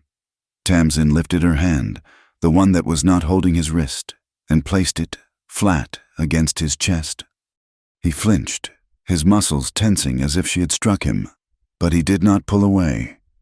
Under her palm, beneath the damp, rough cotton of his shirt, she felt it, the steady, solid, powerful thump-thump of his heart. It was not fast. It was not panicked. It was a strong, reassuring rhythm, a counterpoint to the chaos of the storm. It was the sound of life. He looked down at her hand, resting over his heart. He looked at her face. His voice was a ragged whisper, so low she had to strain to hear it. "Are you sure, Tamsin?" It was the first time he had used her name. It was not a question of desire. It was a question of consent, a question of profound, terrified respect. She did not answer with words. She let her head, which was resting on the rock, fall sideways, to rest on his shoulder. It was a small movement, but it was everything. She closed her eyes. A small, watery smile touched her lips, a smile of pure relief, though a single tear escaped and tracked down her temple. She was not afraid, not of the storm, not of Lyle, and not of him. She nodded against his shoulder. He let out a breath, a sound as ragged as his question. Slowly, he turned his head. He moved with a hesitation that was almost painful, a man relearning a forgotten language. He brushed his lips, rough with his mustache, against her hair, damp with rain. She tilted her face up to his. Their eyes met in the firelight. He lowered his head. They kissed. It was not a kiss of passion or of hunger. It was a kiss of profound discovery. It was slow. It was careful. It was two people learning the shape of each other's breath. His lips were chapped from the wind, and they tasted of rain and salt. Her hand, which was on his chest, slid up, her fingers tangling in the damp fabric of his collar. She was not pulling him closer, but holding on, anchoring herself. His hand, the one she was not holding, came up. His rough, calloused fingers, which knew only rope and triggers and wood, touched her jaw. He held her face as if she were something infinitely fragile, his thumb gently brushing the tear track from her cheek. The kiss ended, but they did not pull apart. They stayed close, their faces inches from each other, breathing the same air. "You're cold," he whispered, his voice thick. "So are you." Her hands moved to the top button of his wet shirt, her fingers fumbling with it. He unfastened it. It was a simple, practical gesture. He could not sit here, wet, all night. He, in turn, saw the stiff, waterlogged collar of her dress chafing her neck. He reached out and, with a surgeon's care, undid the small button at her throat, easing the fabric away from her skin. He bent his head and began to unlace her heavy, soaked boots, his fingers working at the knots. He pulled them off, and his own, setting them by the fire to dry. Every touch was gentle. Every movement was slow, deliberate, and full of a respect that was almost holy. When their wet outer layers were shed, and they were down to the drier clothes beneath, Hollis took the blanket he had given her. He opened it wide. He wrapped it not just around her, but around both of them. He pulled her against his side, cocooning them together in the wool. A single, shared shelter. Tamsin settled against him, her head finding the natural hollow of his shoulder. She laid her arm across his chest, her hand resting over his heart again, feeling its steady, unwavering beat. Hollis wrapped his arms around her, holding her close, his chin resting on the top of her head.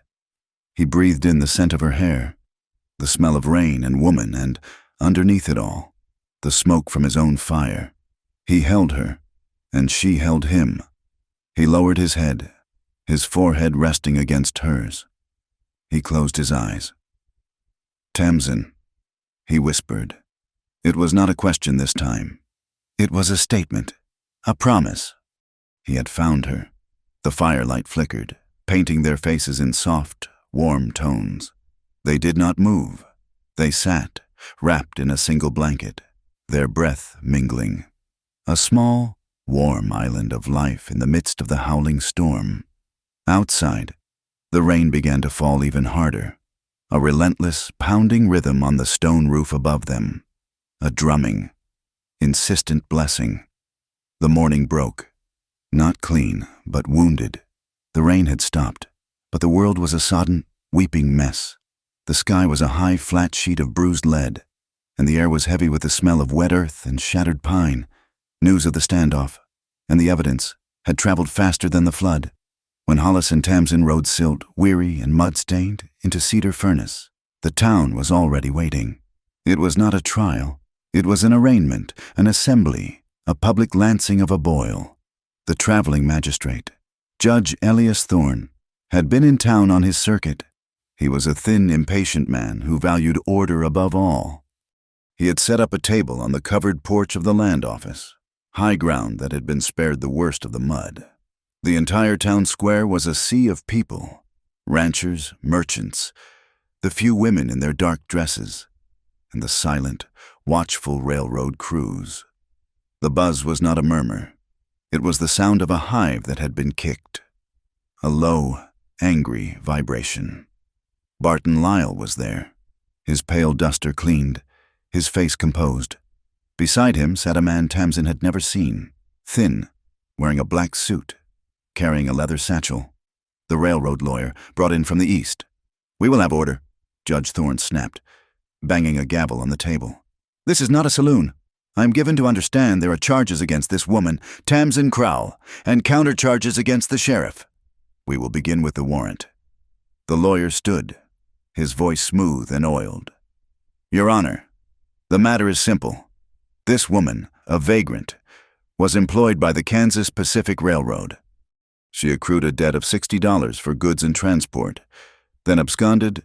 Sheriff Orton, in his duty, issued a warrant. Mr. Quaid has been harboring her." "A debt," a voice called from the crowd. "Or theft." It was Prue Gantry, pushing her way to the front. She was holding a piece of paper. "This, Judge, is a page from Lyle's own ledger, the one his man was bragging about.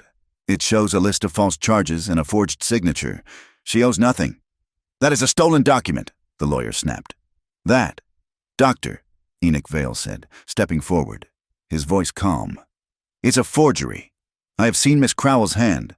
I have her signature on a receipt for medical supplies she fetched for me. The hand on that ledger is not hers." The crowd murmured, the sound growing louder. "And what of the land?" A woman's voice, clear and strong, cut through. Sabine March, Hollis's neighbor, stepped forward. She was a woman in her 50s, her face worn but her spine straight. "I live on the ridge overlooking the creek. Judge, for 3 nights last week, I saw lanterns. I saw Sheriff Orton, and I saw Mr. Lyle's survey crew. They were not on railroad land. They were on Hollis Quaid's land. They were at the Blackfinch Bridge. They were measuring his water. The crowd noise turned into a low growl. Orton, standing by the steps, his badge looking too bright on his muddy vest, began to sweat. "This is slander," the lawyer protested. "These are local disputes. The warrant is the only legal matter here." "The warrant," Hollis Quaid said, his voice a low rumble that cut through all of it, "is the crime." He stepped forward, Tamsin at his side. He did not look at the lawyer. He looked at the judge. He was holding the metal cylinder in one hand and Evan's small, leather-bound notebook in the other. "My nephew, Evan Quaid, was murdered by these men." A collective gasp. The lawyer shot to his feet. "Objection. There is no proof of any murder." "He was murdered," Hollis repeated, his voice unchanged. "Because he found this." He held up the notebook. He copied Barton Lyle's black book, the one that proves Lyle and Sheriff Orton are in collusion to steal land and water rights from every man on this mesa. He placed the cylinder on the table. "And this is the tube he buried it in. Waterproofed. Buried for fear of being silenced." His fear was justified. The square was dead silent. Even the wind seemed to be holding its breath.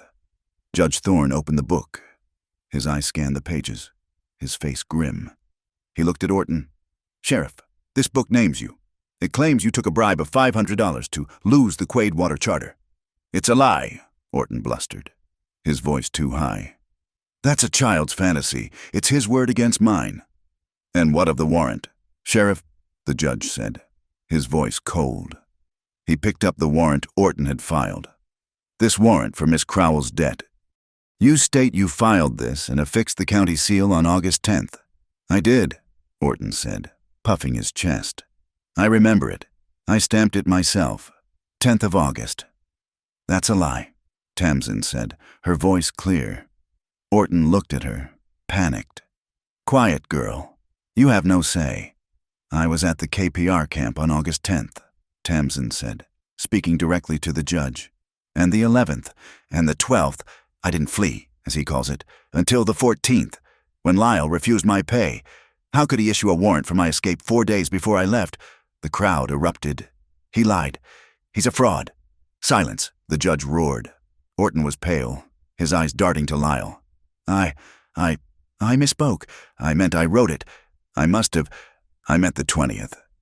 But you just said you remembered the 10th. The judge pressed, his eyes like daggers. "You said you stamped it yourself. You seem very certain for a man who is suddenly wrong." The date." Orton was unraveling. The lawyer stepped in. "Your Honor, a simple clerical error. It means nothing. The debt is real. The rest is just hearsay. A dead boy's notebook. A bitter neighbor. A vagrant's word." "It is not hearsay when the physical proof is in the ground," Hollis said. "The markers Sabine March saw them move. They are still there. The original survey stones." Judge Thorne slammed his hand on the table. He had heard enough. "This court cannot rule on the basis of paper and accusations alone," he declared. "The primary dispute here is not a $60 debt. It is the illegal seizure of water rights. This warrant appears to be a tool for that seizure. Therefore, this court is temporarily adjourned." "Your Honor," the lawyer cried. "We will reconvene." The judge shouted, "In the field, I am ordering an immediate physical inspection of the original survey markers at the Blackfinch Creek crossing. We will settle the matter of the Quaid boundary right now." A cheer went up from the ranchers. Lyle, who had been silent, stepped forward, his face a mask of calm, but his eyes were fixed on the sky. The leaden clouds had grown darker, a deep, sickly purple, and were sinking low. From the west, a low, distant rumble echoed across the mesa. It was not the flood. It was thunder. Lyle knew, as Hollis knew, that the Blackfinch Bridge was a rickety wooden structure. He knew the original survey markers were simple stone cairns and a single, iron-banded oak post set in the creek bank. The flood last night had weakened the bridge. It had scoured the banks. Another storm, another flood. And the bridge, the markers, the oak post, all of it would be gone. All the physical proof would be washed away, leaving only paper. And he had the better lawyers for a paper fight. An excellent idea, Your Honor, Barton Lyle said, his voice smooth. The railroad welcomes this transparency. Let us all go to the bridge. Judge Thorne grabbed his hat. This assembly is in motion. We ride to Blackfinch. The entire town, a tense, angry procession of horsemen and wagons, turned as one. They moved out of the square, a mass of damp wool and wet leather, following the judge, following Hollis and Tamsin. They rode toward the creek, toward the trembling wooden bridge, beneath a dark, electric sky that throbbed with the sound of distant, approaching drums. The air at Blackfinch Bridge was not air, it was a weight. It was a low, purple electric pulse that pressed down on the crowd, silencing their murmurs, making the hair on their arms stand on end. The thunder was no longer a distant drum. It was a low, continuous rumble, like a great engine idling just beneath the earth. The bridge itself was a skeleton, its timbers dark and slick from the night's rain. Below it, the Chalk Sparrow Creek bed was a wide, pale scar, littered with debris from the first flood. But the water had receded, leaving only deep, muddy pools. The charter maps claim the boundary marker is 20 yards north of this bridge, Judge Thorne announced, his voice straining to be heard over the rising wind. A stone cairn and an oak post, set by the original territorial survey, Mr. Lyle. Your claim is that this marker is gone, washed away. It is my belief, Your Honor, that this entire bank is unstable, the railroad lawyer said smoothly. Any such marker is long gone, making the original charter void and reverting the water rights to the territory, which is in negotiation to sell them to the KPR. And your claim, Mr. Quaid, the judge said, turning to Hollis, is that it is still here. It's here, Hollis said. His voice was flat, but it cut through the wind. Evan found it. Before he could say more, the ground trembled. It was not thunder. It was the sound from the chapel, the roar from the high canyon, a sound that had haunted Tamsin's sleep. It was the sound of 1,000 charging horses, the sound of mountains coming apart. Back! Hollis roared, grabbing the judge's arm and yanking him back from the bank. It's coming, the real flood. A wall of water, black and churning with mud and pine trees, burst from the throat of the canyon. It was not a rising tide. It was an explosion. It struck the creek bed with a sound like a cannonade, a roiling, foaming, 10-foot-high wave of pure destruction. The crowd screamed, scrambling back as the water hit the banks, tearing at the soft mud, rising with terrifying speed. The torrent slammed against the bank where they had stood. It clawed at the earth, and then Tamsin saw it. Hollis there, the scouring water in its fury, had just uncovered it. A tall, iron-banded oak post, buried in silt, suddenly stood revealed, the water swirling around its base. Beside it, the last stones of a low cairn, visible 1 second, submerged the next. It was Evan's marker. It was Hollis's grandfather's marker. It's there, Doctor, Vale yelled, pointing. By God, it's there. I see it, Judge Thorne cried, his face grim. But I must have it verified. It must be marked before we lose it again. Hollis and Tamsin moved as one. They ran to a rancher's wagon, where a heavy coil of lariat rope was slung. Hollis didn't ask. He grabbed it.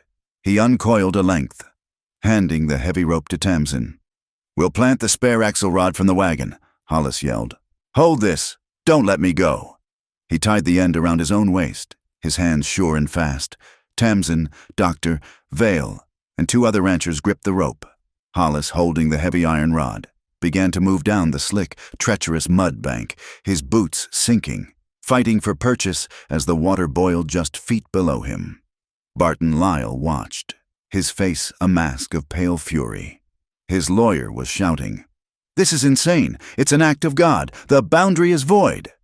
Lyle saw his future, his fortune, his entire scheme being washed away. He looked at Tamsin. She was braced, her back to him, her entire focus on Hollis, paying out the rope. He was standing just above her, near the wagon. He looked around. The crowd was watching Hollis. The judge was watching Hollis. Lyle moved. He stumbled. A clumsy, desperate lurch. His full weight crashing against the taut rope line that Tamsin held. The force was a physical blow. It yanked Tamsin from her feet. She screamed, a sharp cry of surprise and terror, as she was pulled off the bank, sliding down the slick mud, directly toward the churning, debris-filled torrent. Hollis saw it. He looked up, saw her falling. He roared, a sound of pure, primal rage. He didn't try to climb back. He let go of the iron rod, which vanished into the water, and launched himself up the bank.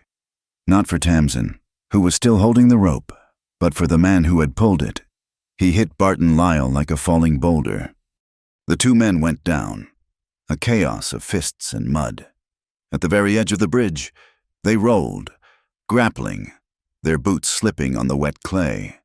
Dangerously close to the edge of the bank, the crowd screamed, scattering. Lyle was slick, fighting with a desperate, snake-like strength.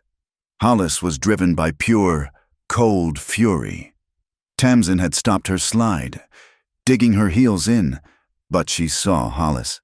He was on the bottom, his boots finding no purchase. He was slipping.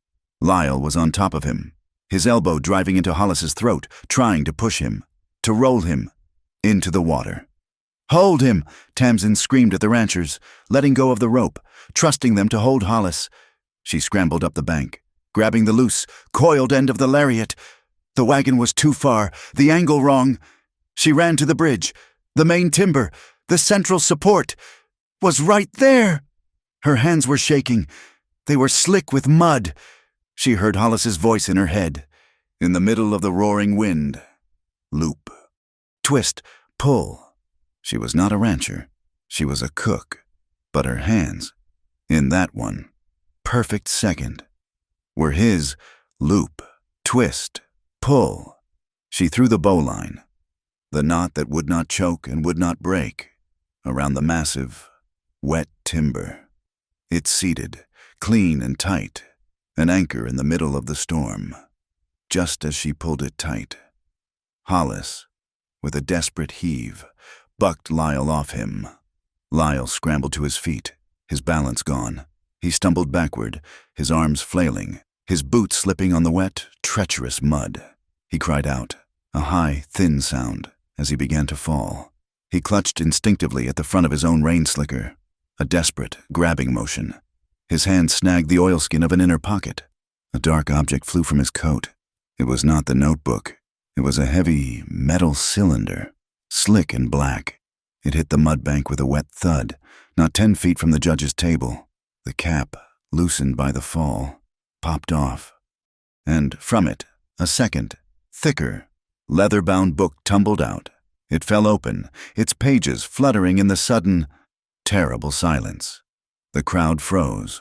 Lyle froze, his fall arrested. One hand on the bridge, staring at it. This was not a boy's copy. This was the original. In the dead, wet air, they could all see it. The official, embossed stamp of the Kansas Pacific Railroad on the top of the page. The meticulous, elegant handwriting. Lyle's handwriting. Columns of names. Orton, Judge Davies, Territorial Surveyor, and next to them, columns of numbers. $500, $200, $1,000. He had it. Sabine March whispered, her voice full of a terrible awe. He had his own book all along. The crowd erupted. A single deep-throated roar of betrayal. Lyle, his face ashen, made a lunge for it. But Hollis was on his feet. He was still sliding, but Tamsin was there. "Hollis!" she screamed, and she threw the rope she had just tied. It landed perfectly across his chest. He grabbed it. "Pull!" Tamsin cried, digging her own heels in, the rope biting into her hands. "Pull!" Sabine March was beside her in an instant. Then Dr. Vale. They grabbed the rope, their boots sinking into the mud, and they hauled. They pulled Hollis Quaid up from the brink. They pulled him from the slick mud, from the edge of the raging water, his body covered in filth, but his eyes burning. They pulled him up as if they were pulling a drowning man from the sea. as if they were pulling the first precious harvest from the very edge of a killing drought. Hollis stood, his chest heaving, his hand finding Tamsin's. Judge Thorne pointed at the book in the mud. He pointed at Lyle, who stood paralyzed. "Sheriff Orton," the judge commanded, his voice like a crack of thunder. "Arrest Mr. Lyle for conspiracy and fraud." Orton, who was trying to melt into the back of the crowd, went rigid. He did not move. "Sheriff." Orton looked at Lyle, at the book, at the crowd, and his hands began to tremble. "Very well," the judge said, his face disgusted. He pointed at two of the biggest ranchers. "Mr. Davies, Mr. Peck, you are now deputies of this court. Arrest Sheriff Orton and arrest Mr. Barton Lyle. They will be bound and held for the federal marshal." As the two ranchers, their faces hard with a righteous, cold justice, stepped forward and grabbed a suddenly whimpering Orton and a silent, defeated Lyle. The sky broke. The relentless, pounding rain, which had been a solid sheet, faltered. It slowed. It stopped. The oppressive purple clouds tore apart, and from the west, a single, powerful shaft of evening light broke through. A physical golden bar that lanced down from heaven. It illuminated the bridge, the ancient, defiant oak post in the swirling water, and the dark, ruined, open book of lies, steaming in the mud. The flood was not an end. It was a baptism. The winter that followed the trial was hard, but the land had drunk deep. When the spring thaw came, it was not the same high, dry country. Chalk Sparrow Creek, which had been a pale scar of bleached rock and dust for a decade, was now a loud, arrogant, silver ribbon of water. It ran full to its banks, fat and cold and clear. The sound of it, a constant, rushing murmur, was the new heartbeat of the mesa. Hollis, with Tamsin at his side, had not just watched it. They had worked. They spent the winter felling pine and planing boards. They did not just patch the old flumes, they built new ones, following the precise, hand-drawn lines of his grandfather's charter, the one Evan had died to protect. The new pine troughs, glistening with sap, caught the sunlight. They guided the water, a thing that had been a prayer, and turned it into a tool. The water spilled out over the high pastures of Pinto Mesa. The land, which had been the color of rust and dry bone, responded with a gasp of gratitude. The grass came in, not in shy patches, but in a thick, rolling carpet of green. It was an impossible, deep, vibrant color, the color of jade.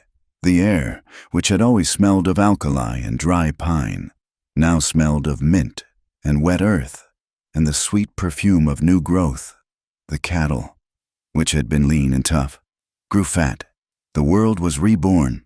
The first thing they built together, before the flumes were even finished, was the new sign for the gate. The old sun-scorched board that had simply said Quaid was taken down. Hollis planed a new, wide piece of sugar pine, sanding it smooth.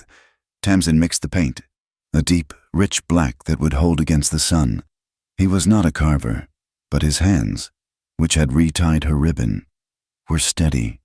She was not a painter, but her hand, which had held the truth, was firm. They hung it on the main gate, where the road crested the mesa. The letters were stark and clean Pinto Mesa, and beneath it, two names, sitting side by side, balanced and equal, Crowell Quaid. They were not just two names. They were a single statement. They were two heartbeats in a single home. The forbidden North Shed, the cold place of ghosts and grief, was the next to change. Tamsin had pushed the door open one clear morning, the bright sun cutting into the dusty stillness. "It shouldn't be a tomb, Hollis," she had said, her voice soft. "It should be a memory." He had nodded. They tore out the rotten boards and shored up the foundation. He cut a new, wide window in the western wall, facing the valley, and set a real pane of glass in it, a thing of impossible luxury he had freighted from the county seat. They whitewashed the walls, and the small room was no longer dark, but filled with a clean, clear light. It did not become a storeroom. It became a reading room, a place of quiet. Evan's desk remained, Hollis sanded it down, rubbing oil into the grain until it shone, and placed it beneath the new window. Evan's saddle, which had waited so long for its rider, was cleaned and set on a permanent stand in the corner. It was not a ghost. It was a monument. On the shelf above the desk, the old, faded photograph of Hollis and the smiling, 17-year-old boy stayed in its place. But beside it, Tamsin had placed a new frame, a deeper one. It did not hold a photograph. It held a collection, a testament. In the center, she had mounted the heavy, rusted railroad spike she had found in the dead cornfield. To its right, she had tied the small, brass key to the shed. To its left, a pressed sprig of the new, green grass. And set at the bottom, like a foundation, was a single, flat, gray stone, washed clean by the flood. A piece of the original boundary marker that had saved them all. Hollis, Tamsin, Prue, Sabine, Doctor, Vale. They were a new family, forged by truth, anchored by a single stone. Tamsin had not forgotten the women she had left behind. She now had Evan's desk, and she had her own story. She spent an afternoon writing. She bought a dozen sheets of paper and a dozen envelopes from the mercantile. She wrote to the cooks, the laundresses, the women of the railroad camps whose names she remembered, whose tired faces she saw in her dreams. She did not write of vengeance. She wrote of facts. He kept 2 books, she wrote, her handwriting clear and strong, the ink black on the cream-colored paper. Your debt is a lie. The signature he holds against you is a forgery. She enclosed a small, careful tracing of the ledger page Prue had given her, the one with the false signature and the $60 debt. She sent the letters out, one by one. A volley of sparks sent down the iron line. She finished the last one, folding it carefully. She looked at the last words she had written, her own hand covering the phantom signature of her past. If they bind you with a debt written in false letters, you must rewrite your life in truth. You are not alone. The nights on the mesa were warm now. The air, no longer sharp with the bite of hunger, was soft and alive. They fell into a ritual, a shared quiet that was more profound than any conversation. They sat on the front porch, which Hollis had finally fixed, the boards level and firm. The house behind them was no longer a shell. It was a home. It was filled with the quiet, domestic sounds of peace. From the pasture, the low, contented snort of the cattle, and the occasional thud of a hoof on soft earth. The wind, moving through the new, tall grass, made a sound like a distant, sighing river. And from the kitchen, through the open door, came the gentle, rhythmic shush-shush of a pot of beans, slow cooking on the back of the stove, a promise of plenty for the next day.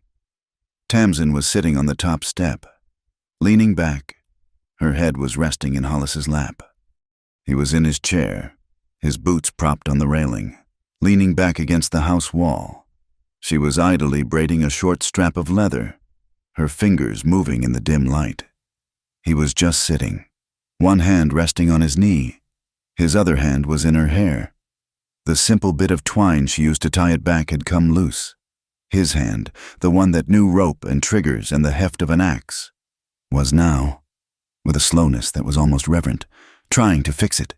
His broad, scarred fingers were clumsy in the soft strands, but they were gentle.